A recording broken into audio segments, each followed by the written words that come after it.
আসসালামু আলাইকুম এভরিওয়ান, কেমন আছেন সবাই? আশা রাখছি ভালো আছেন। আমিও ভালো আছি। সো আপনারা কেমন আছেন অবশ্যই জানাবেন কমেন্টে। আজ দেখাবো হাঁসের মাংস রান্না। আর এটা হচ্ছে আমার গতকালের ভ্লগ ভিডিও, জুমার দিনের রান্নার ভ্লগ। সো সবাই পাশে থাকবেন। এই তো আমি কিন্তু প্রথমে হাঁস পরিষ্কার করে নেব, ক্লিন করে নেব। আর এই হাঁসটা কিন্তু কিনে নাই, এটা হচ্ছে আমাদের গ্রামের বাড়ি থেকে আমার ছোট যা আমার জন্য পাঠিয়েছে। সো অনেকে বলবেন যারা কি এরকম হয়, জি যারা এরকমও হয়, এরকম যাও আছে। যাই হোক, আমার যা আসলে অনেক ভালো, আমার সাথে অনেক ভালো ফ্রেন্ডশিপ, এই জন্য কিন্তু আমার পছন্দের খাবার পাঠিয়ে দিয়েছে। আর আমি এটা ক্লিন করে নিচ্ছি। আর বেশিরভাগটা ওখান থেকে পরিষ্কার করে পাঠিয়েছে ফ্রিজিং করে। যাই হোক, হাঁস পরিষ্কার করতে করতে এদিকে আমি চুলায় ভাত বসিয়েছি, তারপর ঢেঁড়স ভাজি করতেছি। আর আজ কিন্তু বাসায় একদমই গ্যাস নেই, গ্যাস 2 দিন 3 দিন ভরা থাকবে না। এই জন্য সব কিছু ইন্ডাকশনে মানে কারেন্টের চুলায় রান্না করা হচ্ছে। তারপর হাঁসটা কিন্তু ভালোভাবে পরিষ্কার করার পর এই তো আমি পুড়িয়ে নিয়েছি। বাসায় গ্যাস ছিল না, তারপরও তো হাঁস না পোড়ালে খাওয়া যাবে না। তো হাঁস কিন্তু আমি এই আগুনে পুড়িয়েছি, অথবা লাকড়ি ধরিয়ে, মানে লাকড়িতে আগুন ধরিয়ে হাঁস পুড়িয়েছি। তারপর খুব ভালোভাবে কেটে ধুয়ে পরিষ্কার করে পানি ঝরিয়ে নিয়েছি। তারপর এই তো চুলায় একটা কড়াই বসাইছি।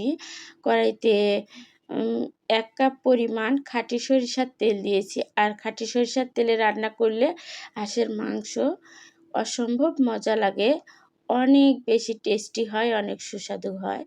যাই হোক, এই পেঁয়াজগুলো কিন্তু আমার হাজব্যান্ড কেটে দিয়েছে।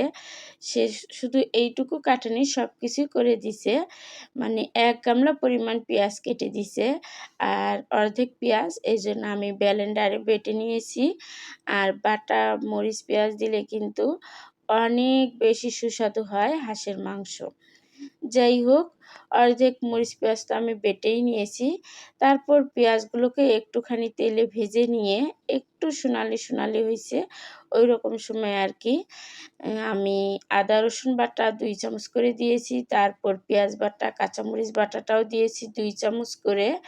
তারপর এই তো 9 পিস আস্ত রসুন দিয়েছি এখানে। আর আমি রসুন খেতে ভীষণ পছন্দ করি যে কোনো মাংসের তরকারিতে।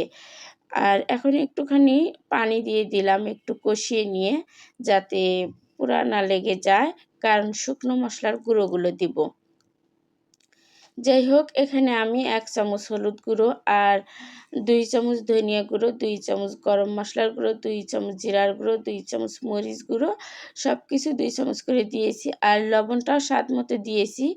দিয়ে খুব ভালোভাবে নাড়াচাড়া করে এই তো সুন্দরভাবে কষিয়ে নিব। অনেক সুন্দরভাবে কষিয়ে নিতে হবে উপরে তেল ভেসে ওঠা পর্যন্ত। উপরে তেল ভেসে ওঠা পর্যন্ত কষিয়ে নিয়ে আমি এই তো ধুয়ে রাখা মাংসগুলো, হাঁসের মাংসগুলো দিয়ে দিচ্ছি। তারপর সুন্দরভাবে নাড়াচাড়া করে মিশিয়ে নিচ্ছি মশলার সঙ্গে। অনেক সুন্দরভাবে মেশাতে হবে যাতে মশলাগুলো ভালোভাবে মাংসের মধ্যে প্রবেশ করে। যাই হোক, এই তো সুন্দরভাবে আমি কিন্তু মিশিয়ে নিচ্ছি। মেশানো হয়ে গেছে। এখন ঢাকনা দিয়ে ঢাকা দিয়ে রাখবো। ঢাকনা খুলে অনেক সুন্দরভাবে কষিয়ে নিব ধীরে ধীরে। আর রান্নাটা অনেকটা সময় নিয়ে করতে হবে।